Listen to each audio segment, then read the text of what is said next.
Right, Saxo fans, welcome to episode 39, picking up right where we left off at the end of the last episode. The first thing we're going to look at is alternator. Now, as you know, I spent quite a bit of time getting all my alternator, I refurbished it, plated all the pulley and all that kind of stuff, so it's fresh as a daisy, ready to go. I also did all of the bracketry and I bought a brand new tensioner and all this, so all these parts have all been refurbished and would have looked, brilliant against the engine. However, with that setup in place, I don't think it's going to work. Now, there's two problems. Well, number one, it physically won't go in place. So if I was to mount this roughly where it needs to go, I've got a fouling point here. So it's fouling on the plastic housing of the manifold branch, against the manifold branch, I should say. I guess obviously I could trim this, that's easy to do, just cut that bit off, but potentially it could be really, really close to the 13mm post. So yeah, that's a problem. Also, the amount of heat that's going to come off this, I know this has been ceramic coated, but it's still going to be hot, and I feel I'm just going to melt stuff. So that's a problem. Additionally, because I've got my turbo here and I've got a little adapter to take it to a 3-inch V-band, when I put my alternator in place and the V-band there, it just leaves me almost no room to get an exhaust pipe out. So ultimately, I think what it's leading towards is that this alternator setup isn't going to work. Now, I know there are other alternators off there, off different models of Saxos, that move some of the post and that further round, but I still think the heat's going to be potentially a problem. What I could do is move the alternator down here and adopt a bracket setup off a VTR, the 8-valve engine. I think their alternator's much further down, so I could do that, but I'm not going to do that because I have spent a bit of money and gone for a bit of a fancier option, which I'll show you now. We'll just take this bracket off because we're not going to need that. Yeah, let's unbox this and I'll show you what we've got. Right, on the bench here then is my old or current alternator setup. We are going to do an unboxing. So, little chat with the friends at Spokes. And we've got some parts.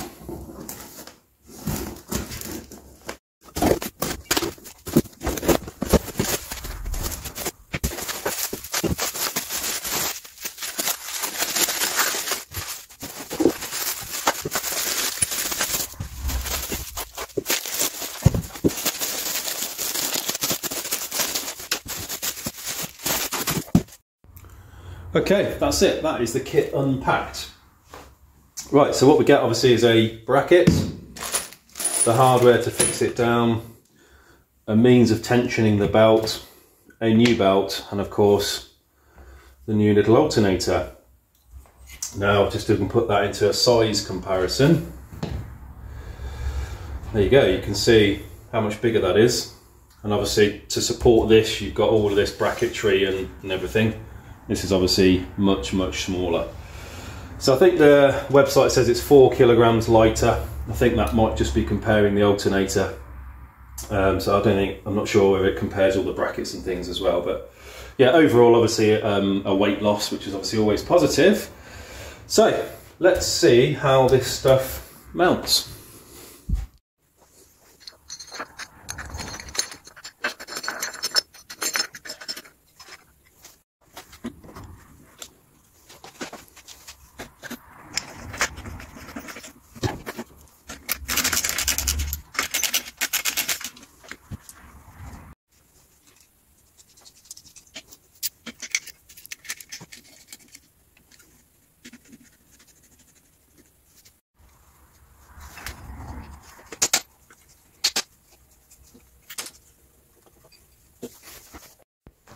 There we go then. Mini race alternator fitted. I need to torque everything up properly. I've just given this a hand tighten at the moment, so I'll set the belt tension properly. but essentially it gives us a lot more room to be able to run exhaust pipe, I think. And obviously look at the gap here to manifold now is vastly improved. So yeah, quite a good little setup really, quite pleased with that. I did have my pulley on the back to front, so I'll just turn that round. But that's all sorted, problem solved. Right, next thing then is to have a look at intake manifold. Right then, onto intake manifold. As you know, it's already been fully refurbished. We've got the new bigger injectors in there. The throttle's all been done. Obviously we've got one of the spokes billet throttle adapter plates to allow the original Saxo throttle. So, time to bolt this on. Now I already know there's a problem with this. So if you're watching any of my earlier videos, you'd have seen that I bolted this on to the head just on the bench. And what I've since found is that this little bracket here clashes with the engine mount bracket. So what I'm going to have to do is just cut that bracket off. Thankfully I don't think I need that. So that's nice and easy, so I'll go and do that in a second. And additionally, what I also need is to put some little 4mm, what do you call it? Like little boost hose connections on the back. So I'm probably going to need to run a boost gauge, might need to run something to the ECU, potentially some other stuff as well. So it's worth having, I think, a few vacuum ports on the back of this manifold. So what I'm going to do is, there's a little space just here, really nice, sort of tucked up out of the way, but still accessible. I'm going to put 4 in, I think, here.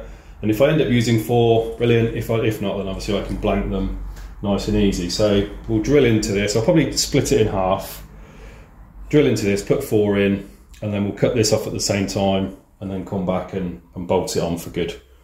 Jobs are good, no?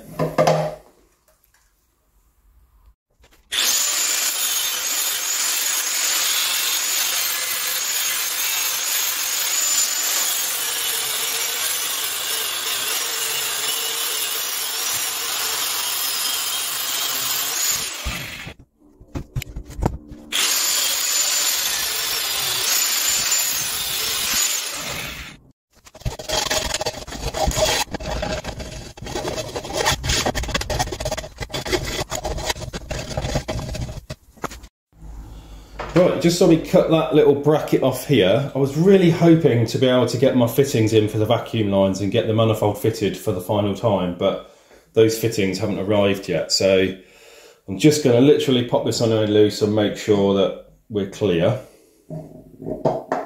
Right, so that's there or thereabouts where it needs to be. And you can see we've got, you know, nearly a finger's width gap to that mount. So that fits, we're back in business. I'm not going to bolt this down, as I say, because I need to take it apart to do these. I don't want any swarf going in there for obvious reasons. But yeah, manifold on, almost. I'll put this back on the shelf and we're going to talk about some of the turbo coolant lines that I've made up. Well, the inlet manifold done, I just wanted to talk about coolant and oil lines to the turbo. Now I think I've touched on oil lines before, so that was nice and easy. The Spooks Turbo Genie in here, a little 90-degree fitting, banjo to the top, and obviously you saw before my return line to the sump, which obviously we're still waiting for. Now coolant wise, a little bit trickier to sort out because obviously there's no points to take this from. So what I need to do feed wise is I'm going to take a feed off the pipe that comes off the back of the engine block. It's a big old spigot here. The pipe traditionally comes round here, underneath the chassis leg, and then round to the front of the radiator. What I'm going to do is I'm going to cut a section out of that pipe about here, and I'm going to pop this in, attach this to the chassis leg, and essentially that'll keep that pipe from moving and flapping around and potentially not hitting this. And obviously it gives me a point then to tee into for a coolant feed. So what I do have here is a AN6 aluminium boss. So if I get that tigged onto here, and then obviously this pipe here, which I've intentionally left quite long, just so I can cut it shorter if I need to, can fit, obviously that'll screw straight into there. That'll go on there, just under the chassis leg, somewhere around here exactly. I'm not too sure until we get it in the car, but there's enough line length there to adjust it. That obviously then just goes up to the front of the turbo here, which is my coolant feed point. So that's nice and easy. So basically that's done until we get it in the car. I can get that welded on obviously at any time. For the return side, what I've done is did a bit of digging, asked a few people. So thermostat housing, now some of these, if you have a look on your car, on your application potentially, you have a sensor here. One of these is for ECU and one of these goes to the instrument cluster, and then one of these might have a sensor in that's potentially not used. So what I've done is I've taken that, I just had a bung in mine. Let me see if I can find it quickly and show you. No, it's not on the shelf. I just had a bung in here, which is M14 by 1.25 pitch thread. And I've got an AN6 fitting in there. You can buy them on eBay, they're freely available. Little 90-degree fitting, bit of braided line, again to an AN6 feed on the turbo. Both the turbo fittings, feed and return, are an M14 by 1.5 to an AN6. So again, all really easy. If like me you're confused about AN6s and thread sizes, yeah, it took a bit of figuring out. So it's quite simple. M14 by 1.25 to an AN6, obviously AN6 line, and then AN6 line to an M14 by 1.5 on the turbo. And obviously not saying that your turbo will be the same as mine because all turbos are different. But this for my Garrett GTX, that's what it is. So that's it. We've basically got all of the coolant return done, the coolant feed done, oil feeds done, and oil return is done. Albeit there's obviously a couple of loose ends to sort out, but essentially the water and oil flow is done. Obviously airflow is done. Yeah, so I'm fairly happy that the turbo is pretty much buttoned up and where it needs to be. Other than, of course, a big exhaust pipe we still need to sort out, but we'll cross that bridge a bit later. Anyway, for the time being, what I'm going to do is I'm going to try and attempt to get the rear seal on now for when the sump comes back. So let's get on with that.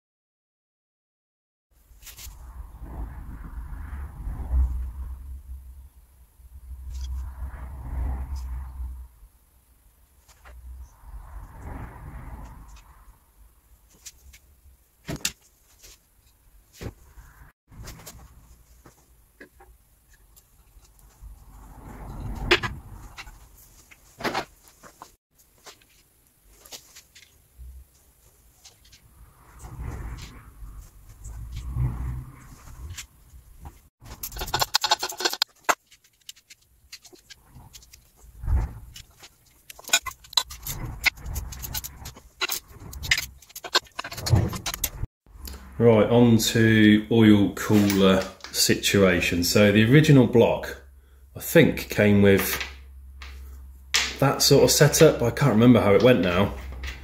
My memory fails me. Something, maybe the cooler, the oil cooler, the two coolant pipes coming out of it went on there, then obviously a filter on the end. So I'm going to an external cooler. So what I've bought is a little adapter to screw in there, which I'll obviously do up tightly in a minute. I've got a Mocal thermostatic sandwich plate. I think this is an 82-degree one, which will go on there, and then that will tighten down to there. And then I've got whatever thread size these are that came with it to an AN10. The only thing I need to be careful of, I would have liked to have turned this over and have it routed this way, but obviously the alternator's in the way. The only thing I've got to be careful of is where my return oil feed is for to the sump. So obviously I'll sort out the fittings for that later, but I'd like to try, I mean, ideally I'd put it there or something like that, but I don't know, whatever. I'll figure it out. So yeah, that's that in place. We'll get the sump on when that comes back. I've been told now it's ready, so I can go and pick it up. But yeah, we'll sort out the oil lines and stuff. I've actually got them already. And I might fit them to the engine and have them there ready when I put it in. But yeah, I'm just cautious that obviously there's a lot of things hanging off the engine, and it might just make it all life a bit trickier putting it in. So I think access to this is not too bad once it's all fitted. But we'll see. Anyway, I'll leave that there for now. I'll tighten this down. That's done, obviously. I'm going to get, I think you can get a little Clio 172 oil filter. They're quite little stubby ones. I think I want to try and run one of those if I can, just to keep things small and neat and tidy. Anyway, that's that one done. Another thing checked off the list. Right then, on to spark plugs. Yes, we are getting down to the nitty gritty now. So, what I've gone for is a set of Denso Iridium Power. Funnily, if you read the box, if you can see this, but it says don't use in helicopters, don't use in drones, don't use in aeroplanes, I think that one is. And I think that would probably be one of those, like, not a microlight, I don't know what you'd call it, parachute with the engine thingy on the back. Yeah, I don't know. Anyway, they're alright for this. So I've just gapped them all, and we're coming in at around about 0.029 of an inch. So that's just got a little bit of resistance in there, not too much, and they're all really similar. So I think that's okay. I've done a bit of reading on what you should have gap-wise. For low boost applications, you know, up at just over 0.03 is fine. For more higher boost applications, you want a smaller gap. So essentially I'm just going to go in the middle, because I don't think I'm high boost, but I don't think I'm low boost either. So anyway, if somebody knows out there exactly what my spark plug gaps should be, then let me know. But I'm going to set them in the middle, and obviously they're easy to adjust and take out at any point. So I'm going to go with essentially what they all came at, which is 0.029 or 0.030 of an inch.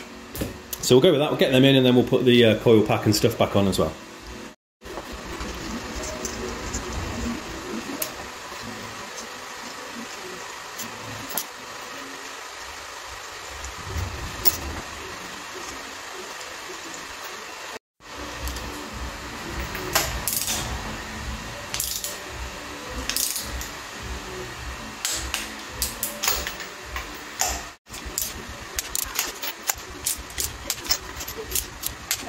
Right guys, sump has come back, nicely powder coated. So we've got our oil return on there. Jobs are good, and obviously didn't do the inside, and didn't do the top edge, but the underside of it looks great. So we'll spin the engine over and we'll get this fitted.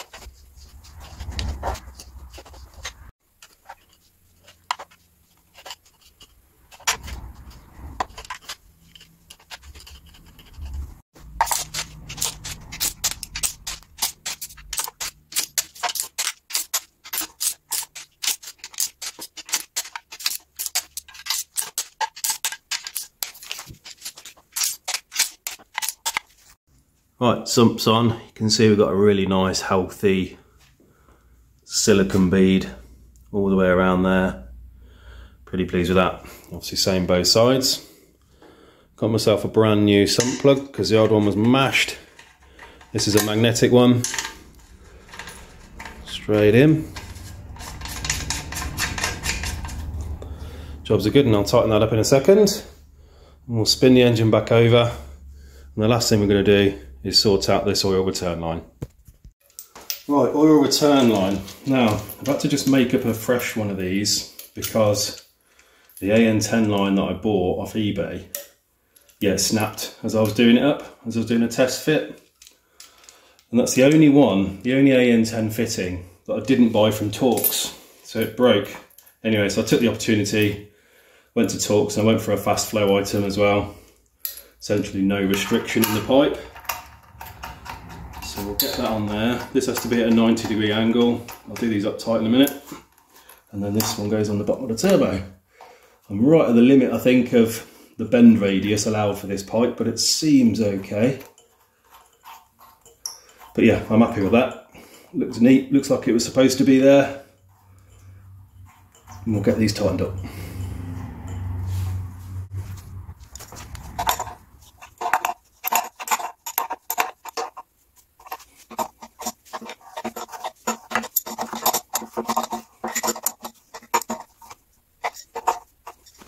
And Saxo fans, we're about there, 90% of the way, 95% of the way there. There are a few other little jobs that I need to do, and I'll just run you through those before I give you the finished picture. So, fuel feed and return. I've got a fuel feed and return off the fuel line here, off the fuel ray I should say. Need to figure a way of how to get that into the car lines, so I'll sort that out. Obviously I've got the original lines here, which have got the right connections on things, but yeah, it doesn't really work with this manifold, so I'll have a little play with that. That I can do off camera. That's one job. Wastegate, obviously I've got an external wastegate on here. This is the one that I got with my manifold. It's a Turbo Smart UltraGate 38. Obviously it needs a bit of a clean up and a heat treatment, but I'll do all that as well. That's another job to do. I need a way to find, to mount the throttle cable. Cable obviously goes up to here and is pivoted off a point here, which is on the original manifold, but not on this one. So I need to make up a little bracket. That's pretty straightforward. I've ordered an oil filter. You'll notice at the moment I haven't got one. I've gone for a little stubby 50mm Clio one, just to sort of give myself as much room for exhaust as possible. I need to make a bracket for the dipstick, because where it's mounted off the block, off the cylinder head, yeah, it clashes with this branch of the manifold, so I just sort of need to figure something out for that. That's nice and easy. Yeah, oh, and the intake manifold bits. So the little vacuum fittings just turned up. These little things, so I need to get these all popped into the back of that. So I've got a bunch of them, so I'll do that as well. And then I thought while I was there, I went for a Thermatec gasket. So this is the paper one in front with a white Thermatec behind it. You can see how much smaller the ports are, so I'll have to just Dremel those away. But like I say, lots of little jobs now, and I'll probably do most of these off camera. But what I did want to just show you and end on is the cam covers going on. Now I'm not going to fit these permanently, simply because I might damage them with the lifting eyes and the hooks, just the way they're situated on here. So I'll just put them on, just so you can show that we're basically there. You can see it, sort of look like. So these are a crinkle red, properly baked method, and I managed to get my hands on, these are pretty rare these days, an original one of these. My buddy Matt got me a gel badge made up, brand new. So that's that sorted, and that goes on there. Obviously I need to tidy up the wiring underneath, but for visual effect, I think we're basically there. So what I'll do now is I'll give you a little tour of the engine as it is, and we'll call it a day. So hope you've enjoyed this little engine series. I've really enjoyed putting the engine together. It's the bit that I was most looking forward to. As you know, the gearbox is all ready to bolt onto it. That is literally ready to go. As soon as the engine's off the stand, flywheel, clutch, gearbox on, jobs are good. Anyway, without further ado, let's call it a day. I'll give you a little tour, and we'll see you in the next episode. Thanks. See you again.